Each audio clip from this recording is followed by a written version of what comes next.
बिस्मिल्लाहिर्रहमानिर्रहीम, अस्सलाम वालेकुम। मेरा नाम है मोहम्मद अली खान। आप देख रहे हैं बोल्ड डिजिटल। नाज़रीन, इस वक्त मैं एक सहरा में खड़ा हूँ। ये सुन के शायद आपको लगे कि मैं गलत बयानी से काम ले रहा हूँ या मुझे गलत फहमी हो गई है, लेकिन ऐसा कुछ नहीं है। ये इलाका रखमानी का है। नूर मेरे साथ ग्रीन पाकिस्तान इनिशिएटिव के असिस्टेंट डायरेक्टर साथ मौजूद हैं। इनसे जानते हैं कि कैसे इस बंजर ज़मीन को इस तरह आपने सैराब किया, और हमारे नाज़रीन ये जानना चाहते हैं। अस्सलाम वालेकुम, बिस्मिल्लाहिर्रहमानिर्रहीम। देखिए, सबसे पहले तो इस बंजर ज़मीन से क्या चीज़ उगी है, किस तरह उगी है, ये सब अल्लाह ताला का करम है इस कौम के ऊपर। और अल्लाह ताला का एक फज़ल है पाकिस्तान के ऊपर बतौर आपके as a nation, as a मुल्क, कि हमें ऐसी ज़रई ज़मीन अता की गई है कि जिस जगह को एक वक्त पर हम सहरा कहते थे, सहराए थल के बीचों बीच खड़े हैं हम इस टाइम। आप आसपास अगर कैमरा घुमाएं और अपने व्यूअर्स को दिखाएं तो कोई ये मानने पे तैयार नहीं होगा कि इस टाइम हम एक सहरा के दरमियान में खड़े हैं, क्योंकि आप खुद देखें आप कैसा महसूस करें इधर खड़ा होके। बेसिकली सबसे पहले तो आपने कहा कि हम लोगों ने किस तरह किया है। चले, हमारा ठीक है, एक एफर्ट अंदर है, बट सबसे पहले मैं सूबाई हुकूमतों को और हमारे जो इन्वेस्टर्स हैं, जो हमारे प्राइवेट इन्वेस्टर्स हैं, जिस तरह इस टाइम हम ग्रीन इम्पैक्ट फार्म में खड़े हैं, ग्रीन इम्पैक्ट्स का हम लोगों को शुक्रिया अदा करना चाहिए कि उन लोगों ने एक एफर्ट पुट इन की है।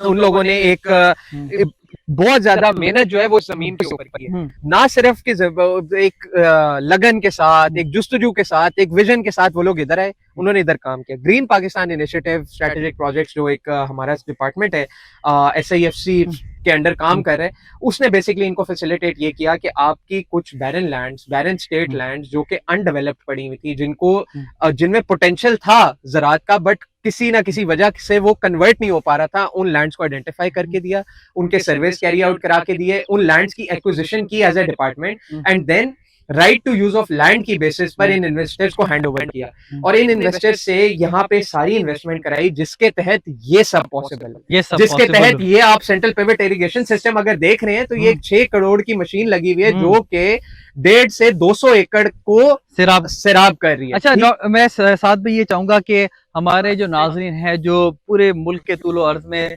फार्मर्स भी ये देख रहे हैं, इस सेंट्रल पिवट सिस्टम भी इस मुतालिक भी इसको बताएं कि ये कितनी अफादियत है इसकी और कितना हेल्पफुल है ये। देखें, सबसे पहले तो सेंट्रल पिवट इरिगेशन सिस्टम की अगर हम सबसे पहली चीज के ऊपर गौर करें तो ये वाटर कंजर्वेशन के लिए काम करता है। ये आपका वो जो पानी जो पहले ट्रेडिशनल मेथड से नालों खालों के थ्रू बहा दिया जाता था, जिसमें फसल की रिक्वायरमेंट से कई दफा ज्यादा पानी बहकर ना सिर्फ पानी का ज़या बल्कि फसल का नुकसान कॉज करता था, ये उसको एक कंट्रोल्ड मेथड से पानी को इस्तेमाल कर रहे हैं, सबसे पहली चीज। दूसरे नंबर पे अगर हम बात करें तो इसको हाई एफिशिएंसी इरिगेशन सिस्टम कहा जाता है, जो कि नाम खुद ये चीज बता रहे हैं कि इस सिस्टम को अपनी खेत में लगाने से, इस सिस्टम को अपनी जमीन पे लगाने से आपकी जो ग्रोथ है आपकी क्रॉप की, पानी की बेसिस पे आपकी जो क्रॉप की ग्रोथ है वो ऑटोमेटिकली ज्यादा से ज्यादा एफिशिएंसी की तरफ आ रही है।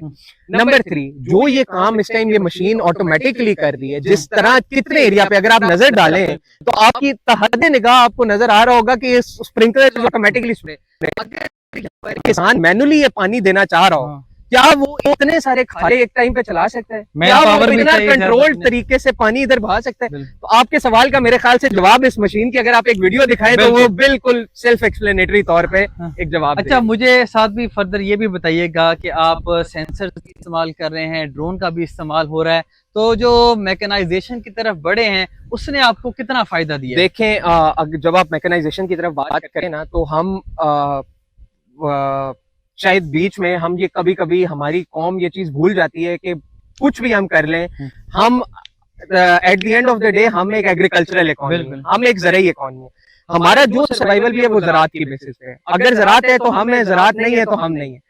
उस ज़राअत को ओवर टाइम बेहतर करने के लिए जिस तरह आप अपग्रेड्स देखते हैं, हर चीज की एक टेक्नोलॉजिकल अपग्रेड आता है, तो क्यों ना ज़राअत के अंदर भी वो अपग्रेड्स इंट्रोड्यूस कराए जाएं, वो जो ट्रेडिशनल मेथड्स हैं उन्हें क्यों ना खत्म किया जाए। मैकेनाइजेशन की तरफ आते हैं तो पहले आप अभी देखते होंगे आपके खेतों में आपको कोई ना कहीं कोई नजर आएगा मोटरसाइकिल पे जाता हुआ अपना पेस्टिसाइड स्प्रे कर रहा है, कोई मोटरसाइकिल पे स्प्रे कैरी आउट कर रहा है। जब ड्रोन एक टेक्नोलॉजी आ गई है जिसके ऊपर आपने एक वन टाइम इन्वेस्टमेंट करनी है, और अब तो ये भी कि आपने मैनुअली कंट्रोल ड्रोन नहीं, अब तो ऑटोमेटिक जीपीएस जियो फेंसिंग वाले ड्रोन आप इस्तेमाल कर कर आप अपनी फसलों तक आपने जो स्प्रे करना है आप स्प्रे कर सकते हैं। ऑटोमेटेड आपके पास ट्रैक्टर्स आ गए हैं, जूम लाइन के एक ट्रैक्टर की शायद आपने वीडियो पिछले साल देखी भी होगी चोलिस्तान की, जो कि सेल्फ ड्राइविंग ट्रैक्टर है। आप उसको कोऑर्डिनेट्स देते हैं एंड वो ट्रैक्टर इटसेल्फ जाकर एक इंटेलिजेंस जो उसके अंदर बिल्ट इन है उसका इस्तेमाल करते हुए वो सारा काम कर देते हैं जिसपे आपने खुद वक्त लगाना है। तो क्यों ना इन टेक्नोलॉजीज को, क्यों ना इन सिस्टम्स को, क्यों ना इन चीजों को अपने सिस्टम्स के अंदर इंकॉर्पोरेट कर बेटर एफिशिएंसी की तरफ जाए। इन शॉर्ट ये कहा जा सकता है कि ये सिर्फ आपको फील्ड्स नजर नहीं आ रही, ये लेबोरेटरीज ऑफ चेंज है, इजंट इट? ये विजन है, विजन है, ये एक लॉन्ग टर्म प्रोग्रेस आपको नजर आ रही है। यहाँ पर अभी मैं और आप खड़े हैं, मुझे अपना पता है central pivot irrigation system, what if कि यहाँ पर एक रूरल आबादी का एक लोकल बच्चा जा रहा है, क्या वो इसको देखकर सोचेगा नहीं कि यार ये क्या चीज है? क्या उसमें वो तजस्सुस नहीं पैदा होगा? क्या वो सीखेगा नहीं? क्या इस जमीन पर काम करने वाले जितने लोकल्स हैं उनकी एक कैलिबर के अंदर, उनकी एक अंडरस्टैंडिंग के अंदर, उनके एक नॉलेज के अंदर डेवलपमेंट नहीं हो रही? क्या society overall as a better नहीं हो रही? लोकल्स का आपने तस्करा किया, यहाँ पर सोशो इकोनॉमिक डेवलपमेंट का जो फैक्टर है वो बहुत अहम है। जब इतने बड़े एरिया को आपने सैराब किया है, यहाँ से फसल उगी है, तो यहाँ पर मुकामी लोगों को भी इनकॉर्पोरेट किया गया होगा। यहाँ पर एम्प्लॉयमेंट अपॉर्चुनिटीज हैं लोकल्स के लिए, यहाँ पर मेजॉरिटी आपके लोकल्स काम कर रहे हैं। आपने एम्प्लॉयमेंट अपॉर्चुनिटीज जब आप क्रिएट कर रहे हैं तो दैट मींस आप ऑटोमेटिकली सोशियो इकोनॉमिक डेवलपमेंट की तरफ जा रहे हैं। आप इकोनॉमिक कंडीशंस ऑफ इंडिविजुअल्स आप बेहतर कर रहे हैं, आप अपना जीडीपी पर कैपिटा भी इंप्रूव कर रहे हैं, आप बेसिक जो अर्निंग पर हाउस होल्ड है आप उसको इंप्रूव करें, आप बेटर अपॉर्चुनिटीज प्रोवाइड करें, आप बेटर आई वुड से कि आप सिर्फ नॉलेज नहीं प्रोवाइड करें, आप स्किल्स प्रोवाइड करें। ये स्किल्स जो कि सिर्फ यहाँ एम्प्लॉय नहीं होंगी, ये स्किल्स है तो बच्चे को जब एक बेहतर अपॉर्चुनिटी मिलेगी वो वहां जाके इनको आखिरी दो बातें यहाँ से हम करेंगे साथ भाई, आपसे ये बताइएगा कि यहाँ से जो चीज आप पैदा कर रहे हैं उसकी बैरून मुल्क कितनी डिमांड है, और जो ट्रेडिशनल इरिगेशन सिस्टम से आप यहाँ पर पैदावार कर रहे थे उससे ये वाली कितनी कॉस्ट एफिशिएंट है, और इसके अलावा इफेक्टिव कितनी ज्यादा है, इस हवाले से देखिए। फर्स्ट ऑफ ऑल तो ये जितनी जमीन पे पैदावार है ना, ये हमारे जो इन्वेस्टर हैं उनकी मेहनत है, लेकिन मैं इतना जरूर बताऊंगा कि अल्फा और रोड्स ग्रास इनकी आपके बैरून मुल्क बहुत ज्यादा रिक्वायरमेंट है।